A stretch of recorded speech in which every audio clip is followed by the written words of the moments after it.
আসসালামু আলাইকুম রহমতুল্লাহি ওবরকাতুহ। সম্মানিত দর্শক, আজকের এই ভিডিওটি মূলত বেক্সিমকোর কর্ণধার জনাব সালমান এফ রহমান, যিনি কিনা সদ্য সাবেক প্রধানমন্ত্রী শেখ হাসিনার একেবারে ১ নম্বর উজির আজম ছিলেন, এবং যাকে কেন্দ্র করে আওয়ামী অর্থনীতি এবং দেশের অর্থনীতি আবর্তিত হতো।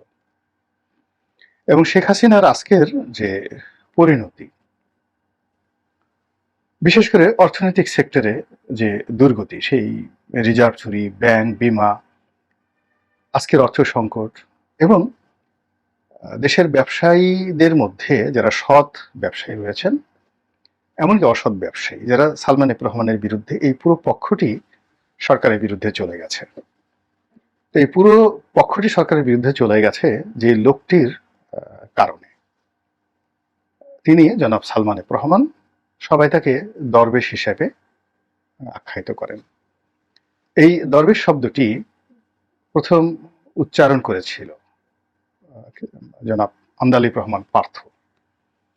বাট এটার যে মার্কেটিংটা বা এই শব্দটিকে একেবারে সর্বসাধারণে পৌঁছে দেওয়ার জন্য যে মানুষটি বিভিন্ন সময় কাজ করেছেন, তার নাম গোলাম মাওলা রনি। আর এই লোকটির বিরুদ্ধে প্রথম মানুষের অভিশাপ এবং ক্রোধ তখনই এসেছিল যখন আমাকে অসহায় করে দিয়ে, একেবারে মাহরুম করে দিয়ে, সমস্ত রাষ্ট্রশক্তিকে ব্যবহার করে আমাকে জেলখানাতে পাঠানো হয়েছিল। আজ শেখ হাসিনাকে যেভাবে প্লেনে তুলে দেওয়া হয়েছে বা হেলিকপ্টারে দেওয়া হয়েছে, ঠিক ওই সময়টাতে বাংলাদেশের সমস্ত সম্ভাবনাগুলো আমার জন্য বন্ধ হয়ে গিয়েছিল। আমার শুভার্থীরা তখন কেঁদেছিল। আমি জেলে গিয়েছিলাম এবং সারা বাংলাদেশের অসংখ্য মানুষের দোয়া ছিল, আর তাদের সেই দোয়াতে আমি আসলে অলৌকিকভাবে জেলখানাতে বেঁচেছিলাম, আর অলৌকিকভাবে জেলখানা থেকে মুক্তি পেয়েছিলাম। আর জেল থেকে বেরোনোর পর থেকে 2013 থেকে আজ অবধি আল্লাহর অশেষ রহমত, করুণা এবং দয়া এবং সাধারণ মানুষের দোয়ার কারণে বেঁচে আছি।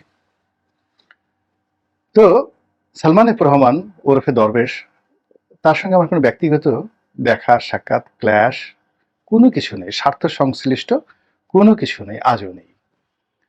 আমি কেবলমাত্র তার একটা সমালোচনা করেছিলাম যে তিনি শেয়ার মার্কেট থেকে যে লুটপাট করছেন, এটি অন্যায়। 2 নম্বর হলো যে সালমান এফ রহমানের সাথে আওয়ামী লীগের কোনো সম্পর্ক নেই, কেন সালমানকে লালন করতে হবে, পালন করতে হবে এবং তার দায় নিতে হবে, এই প্রশ্নগুলো আমি করে যাচ্ছিলাম, লিখে যাচ্ছিলাম। তো এগুলো নিয়ে তিনি বিক্ষুব্ধ ছিলেন, চরমভাবে বিক্ষুব্ধ ছিলেন। এবং পরবর্তীতে আমি যখন একটা লেখা লিখি, হেসেতে শুভ্র বেশধারী, দাড়ি মোছার কেশধারী, এখন তোমার কি হবে, এবং সেই লেখাটা দেশের প্রধানতম পত্রপত্রিকায় ব্যাপকভাবে প্রকাশিত হয়। এবং তার ফলে কি হলো, তিনি একেবারে ধপাস করে মানে জনপ্রিয়তা এবং ঘৃণা এর একটা মাঝামাঝি জায়গাতে পৌঁছে যান, এবং তিনি যে কোনো মূল্যে আমাকে অপদস্থ করার জন্য নেমে পড়েন। এবং এই যে তিনি আমাকে অপমান করার জন্য চেষ্টা চালাচ্ছেন, আমি তাকে অ্যাভয়েড করার চেষ্টা করছি, এর মধ্যেই আমার অফিসের সামনে সেই ইন্ডিপেন্ডেন্ট টেলিভিশনের সংবাদকর্মীদের সঙ্গে একটি অনভিপ্রেত ঘটনা ঘটে যায়। এবং সেখানে সেই যারা এসেছিলেন ইন্ডিপেন্ডেন্ট টেলিভিশনের কর্মকর্তা এবং সাংবাদিক যারা নেতা, ইনক্লুডিং শাবান মাহমুদ সহ আরো অনেক যে সকল নেতারা আসছিলেন, তারা আমার সরলতার সুযোগ নিয়ে তারা সেই, আমি তাদের সঙ্গে আমার যে চুক্তি হয়েছিল, কথা হয়েছিল, সেই কথার বরখেলাপ করে তারা একটা একটা ভিডিও দৃশ্যকে এডিট করে সুন্দর করে আমি সাংবাদিকদেরকে মেরেছি, অপদস্থ করেছি, এই ভিডিও ফুটেজটাকে ব্যাপকভাবে প্রচার করে এবং আমার বিরুদ্ধে একটা মামলা করে এবং পুরো জনমতটাকে আমার বিরুদ্ধে নিয়ে যায়, এবং আমি অনেকটা মাহরুম হয়ে পড়ি এবং জেলখানাতে চলে যাই। তো যাই হোক, এটা অনেক ইতিহাস, এবং সেখান থেকে বের হওয়ার পর থেকে আমি কখনো থেমে থাকিনি। আমি সেই মামলা এখনো সালমানের বিরুদ্ধে ফেস করছি, এবং আমি আমার সাধ্যমতো তার যে কর্মকাণ্ডগুলো আছে সেগুলো সবসময় বলে যাচ্ছি, এবং যে কজন লোক বলছে বাংলাদেশের রাজনৈতিক অঙ্গনে, আমি এবং পার্থ যত বোল্ডলি তার বিরুদ্ধে বলে যাচ্ছি, কন্টিনিউয়াসলি এভাবে কিন্তু কেউ বলেনি। তো সালমান সাহেবের বিরুদ্ধে যে কথাগুলো আমি বলেছি বা এখনো বলছি, তার মধ্যে আমি আবারও বলছি, ব্যক্তিগতভাবে তার সঙ্গে আমার কোনো ক্রোধ নাই, কোনো লোভ নাই, লালসা নেই, কোনো কিছু নেই। কেবলই মাত্র তিনি যে কাজগুলো করেছেন, সেই কাজগুলো সমালোচনা করেছি এবং এখনো করছি। এর কারণ হলো এই যে আজকে যে শিরোনামটি আমি দিয়েছি, ইয়া দরবেশু, ইয়া ফকিরু, কিয়া হুয়া, কাইসে হুয়া। এখন এই যে একজন মানুষ পোশাক পরলেন, দাড়ি রাখলেন, তিনি অনেক ভালো ভালো মসজিদ করেছেন এবং বাংলাদেশের শিল্প বাণিজ্য, ব্যবসা বাণিজ্যে বিপ্লব সৃষ্টিকারী কতগুলো তিনি কাজ করেছেন। বাংলাদেশের সিরামিক ইন্ডাস্ট্রি, বাংলাদেশের ওষুধ শিল্প, বাংলাদেশের যে কর্পোরেট কালচার, এটাকে তিনি যেভাবে জনপ্রিয় করেছেন যে অনেক মানুষ সরকারি চাকরি ছেড়ে দিয়ে বা সরকারি চাকরিতে বিসিএস বা মিলিটারি অফিসার না হয়ে ৮০-র দশকে অর্থাৎ ৮৮-৯০ সনে মানুষ বেক্সিমকো দেখছি চাকরি পাওয়ার স্বপ্ন দেখত। এই কর্পোরেট কালচারটা তিনি সফলতার সঙ্গে বাংলাদেশে তৈরি করেছিলেন। আবার সেটাই তিনি ধ্বংস করেছেন নিজের চৌর্যবৃত্তি, দুষ্ট বুদ্ধি এবং ২ নম্বরই পথে গিয়ে অবৈধ অর্থ উপার্জনের লোভ এবং লালসার কারণে। এবং সেই লালসার কবলে পড়ে তিনি লাভবান হতে পারেননি। চোরের বাড়িতে যে দালান ওঠে না, তার বাস্তব প্রমাণ তিনি নাকি গুলশানে একটা খুব দামি বাড়ি করেছেন। তো আমি বলেছিলাম যে তিনি এই বাড়ির কাজ শেষ করতে পারবেন না এবং তিনি ধানমন্ডি ছেড়ে গুলশানে ভাড়া বাড়িতে থেকেছেন এবং ওই বাড়িতে উঠবেন। আমি জানি না শেষ পর্যন্ত তিনি সেই বাড়িতে সপরিবারে উঠতে পেরেছেন কিনা। এর কারণ হলো আমি ওই কথাটাই বিশ্বাস করি, চোরের বাড়িতে কখনো দালান ওঠে না। তো যাই হোক, এখন সেই যে চোরের বাড়িতে দালান ওঠে না, এই বিষয়টি তিনি তার সাথে যে সিন্ডিকেশন ছিল, পুরো সিন্ডিকেশনকে তিনি বিপদের মধ্যে ফেলেছেন। আওয়ামী লীগকে বিভ্রান্ত করেছেন। তার কোনো রাজনৈতিক বুদ্ধি নেই, লেখাপড়ার মান আমার কাছে কখনোই ভালো মনে হয়নি। ইংরেজি এবং বাংলা কোনোটাতে তিনি সাবলীলভাবে বলতে পারেন না, লিখতেও পারেন না। কিন্তু এই মানুষটি প্রধানমন্ত্রী শেখ হাসিনার ছিলেন উজিরে আজম। তার কথায় তিনি সব কিছু করতেন, বসতেন, চলতেন এবং তিনি যেভাবে চুরিচামারি করতেন, সঙ্গতের কারণে শেখ হাসিনা এবং তার পরিবারের উপরেই বদনাম চলে আসতো যে সালমান যা কিছু করে তার একটা অংশ জয়কে দেয় এবং তার একটা অংশ শেখ হাসিনা পায়। এবং বিশেষ করে তার সঙ্গে আইনমন্ত্রী ছিল আনিসুল হকের একটা কথোপকথন, জয়ের একটা ব্যবসা, এই বিষয়গুলো ভাইরাল হওয়ার পরে মানুষের সন্দেহ আরো ব্যাপক আকার ধারণ করে। কিন্তু প্রধানমন্ত্রী তাকে নিয়ে এত জায়গায় যেতেন এবং এইভাবে তিনি জোকের মতো লেগে থাকতেন প্রধানমন্ত্রীর কাছে যে তার ভয়ে আওয়ামী লীগের অনেক লোক তার বিরুদ্ধে একটা টু শব্দ বা উহ শব্দ করার কিন্তু কেউ সাহস পায়নি। ফলে তিনি হাজার কোটি টাকার মধ্যে লেনদেনের মধ্যে থেকেছেন, ব্যাংক থেকে টাকা নিয়েছেন, কিন্তু কখনো সেই টাকা ভোগ করতে কতটা পেরেছেন আমি বলতে পারবো না। তার শিল্প প্রতিষ্ঠানগুলোর এখন কি অবস্থা আমি বলতে পারবো না।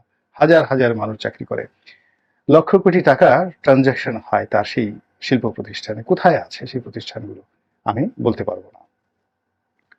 এখন তিনি কেবলমাত্র নিজে শেষ হয়ে গেছেন, ফকির হয়ে গেছেন তা নয়, তার সঙ্গে যারা লেনদেন করেছে, জনতা ব্যাংক, তারপর অন্যান্য যে ব্যাংক থেকে তিনি ঋণ নিয়েছেন, সোনালী ব্যাংক, অগ্রণী ব্যাংক, প্রায় সবগুলো বড় বড় ব্যাংকগুলোকে তিনি এখন রীতিমতো অস্তিত্ব সংকটের মধ্যে ফেলে দিয়েছেন। নিজে ফকির হয়েছেন, ভিখারি হয়েছেন এবং অন্য সবাইকে তিনি ভিখারি বানিয়ে দিয়েছেন। এমনকি শেখ হাসিনাকেও তিনি এখন রীতিমতো ভিক্ষুক, যাযাবর ভিক্ষুককে পরিণত করেছেন। তিনি এখন ভারতের দ্বারে দ্বারে ভিক্ষা করে চলছেন এই সালমান এফ রহমানের জন্য। তো এই সালমান এফ রহমান কিন্তু 2012-13 সন পর্যন্ত অপকর্ম করেছে, কিন্তু রাজনৈতিক ক্ষমতা লাভ করতে পারেনি। গণভবনে ঢুকেছেন, কিন্তু আমরা যারা রাজনীতি করতাম আমাদের সামনে বুক ফুলিয়ে ঢোকার মতো তার অবস্থা ছিল না। আমরা যখন প্রধানমন্ত্রীর সামনে গিয়ে কথা বলতাম তিনি তখন বাইরে বসে থাকতেন। 2013 সন পর্যন্ত এই ঘটনা ঘটেছে। এরপর হঠাৎ করে তিনি কেন, কিভাবে এত ঘনিষ্ঠ হয়ে গেলেন, এত ক্ষমতা সম্পন্ন হয়ে গেলেন, আমার মাথায় এখন পর্যন্ত ঢুকছে না।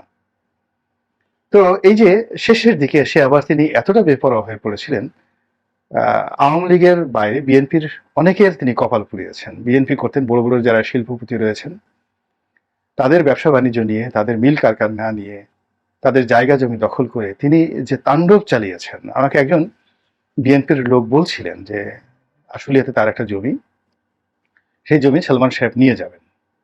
পরে তিনি আর উপায়ন্ত না দেখে, তখন সেনাবাহিনীর প্রধান ছিলেন জেনারেল আজিজ, তো সেই ভদ্রলোক যে কোনো কারণে আজিজ সাহেবের একটা লিঙ্ক পেয়ে যান এবং আজিজ সাহেবকে খুলে বলেন। তো জেনারেল আজিজ তখন সালমান সাহেবকে টেলিফোন করেন এবং বলেন যে আপনি এই ছোট একটা জমি নিয়ে কেন এরকম করছেন, এর চেয়ে বড় জমি আমি আপনাকে দিয়ে দেবো, আপনি এটা ছেড়ে দেন। তখন তিনি সেই জমি ছেড়ে দিয়েছেন। তো সেই ভদ্রলোক যখন আমার কাছে এই কথা বলছিলেন এবং হি ওয়াজ ক্রাইং সালমানের এই তাণ্ডবের কারণে মাহরুম হয়ে পড়েছিলেন।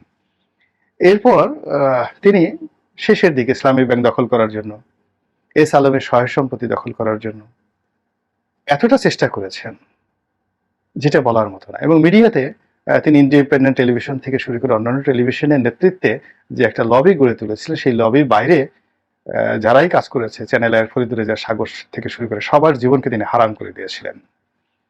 তিনি তার প্রতিপক্ষ হিসেবে নুরুল ইসলাম বাবুলের সঙ্গে তার দ্বন্দ্ব ছিল, এটিএনের মালিক মাহফুজ সাহেবের সাথে তার দ্বন্দ্ব ছিল। কিন্তু শেষ দিকে তিনি এতটা শক্তিশালী হয়ে পড়েছিলেন যে মাহফুজ সাহেবকে কি করেছেন জানি না, তবে যমুনা গ্রুপকে তিনি একেবারে পথে বসিয়ে দেওয়ার মতো অবস্থায় ফেলে দিয়েছিলেন। এবং যমুনা গ্রুপের যে মেয়ে রোজালিন, তিনি অস্ট্রেলিয়া থেকে যেভাবে সেখানে তিনি একটা ভিডিওতে প্রধানমন্ত্রীর সাহায্য চেয়েছিলেন এবং আহাজারি করেছিলেন, চিৎকার করে তিনি বিদেশের মাটিতে সালমানের আক্রমণের শিকার হয়েছিলেন, তার থেকে বোঝা যায় যে যমুনা গ্রুপ মানে নুরুল ইসলামের বাবুলের পরিবার কি বিপদের মধ্যে ছিল। তো এই যে তার বেপরোয়া মনোভাব, এমনকি তিনি লতিফুর রহমান, প্রথম আলো, ডেইলি স্টার, এদের জীবনও তিনি হারাম করে দিয়েছিলেন। যে ডেইলি স্টার, যে প্রথম আলো সারাটা জীবন তার বিরুদ্ধে লিখেছে, সেই প্রথম আলো এবং ডেইলি স্টারকে তিনি এমন চাপের মধ্যে ফেলেছেন যে মতিউর রহমান এবং মাহফুজ সাহেব তার সাথে দোস্তি করার জন্য তিনি বাধ্য হয়েছিলেন। দোস্তি তো হবে না, আত্মসমর্পণ করতে তিনি তারা বাধ্য হয়েছিলেন এবং একসাথে ছবি তুলে তিনি তারা পরিস্থিতি সামাল দেওয়ার চেষ্টা করেছিলেন। তো এইরকম একজন দরবেশ, যিনি কিনা দরবেশ নয়, রীতিমতো সম্রাটদের সম্রাট হয়ে পড়েছিলেন বাংলাদেশে, ডনদের ডন, গডফাদারদের গডফাদার, এবং প্রধানমন্ত্রীকে তিনি মূলত চালিয়েছেন। তো সেই মানুষটি এখন কোথায়? তার যে নিঃস্বতা, তার যে রিক্ততা, তার যে বেদনা, এই বেদনা এখন কোন পর্যায়ে রয়েছে? এবং তার সঙ্গে যারা সম্পৃক্ত ছিল তাদেরকে তিনি যেভাবে ফকির বানিয়ে তিনি এখন কোথায় আছেন, সেটা কি আপনাদের জানতে ইচ্ছা করে?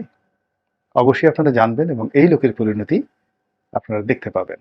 আল্লাহ আমাদেরকে এই দরবেশ, এই ফকির, এদের ফেতনা এবং ফ্যাসাদ থেকে ব্যক্তিগতভাবে, পারিবারিকভাবে এবং জাতিগতভাবে আমাদেরকে রক্ষা করুন এবং হেফাজত করুন। আসসালামু আলাইকুম রহমতুল্লাহি ওয়া বারাকাতুহু।